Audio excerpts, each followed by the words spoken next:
Sa gitna ng pagkakaungkat ng mga substandard at mga ghost flood control project ng DPWH, lumabas din sa budget hearing ng DPWH sa Senado ang nakaalarmang kakulangan ng mga silid-aralan sa bansa. Nasa 146,000 na kasalukuyang classroom backlog.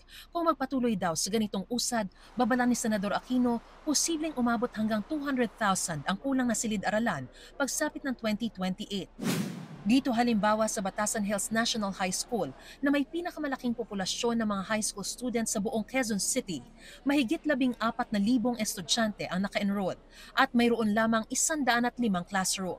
Kailangan pang magdalawang shift. Plano ng DepEd, Gusto na namin baguhin yung sistema dahil since 2018, tanging DPWH lang ang nabigyan ng kapangyarihan gumawa ng DepEd classrooms. Ang gusto namin ngayon, pati isama na yung local government units. Palagi ko, mas bibilis yung proseso. Meron tayong pino-propose na public-private partnerships or PPPs.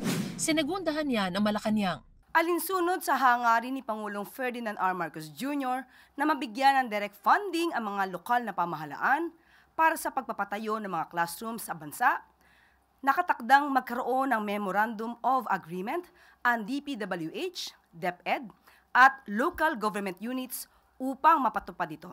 Tulad daw ng pagtugon ng DPWH sa mga nasirang paaralan dahil sa mga kalamidad, ganun din ang gagawin nila sa pagtatayo ng mga silid. Kaya naman pala ng mabilis, no? Kung gagawin nga, tututukan nga. That same principle, we're gonna apply also to address the backlog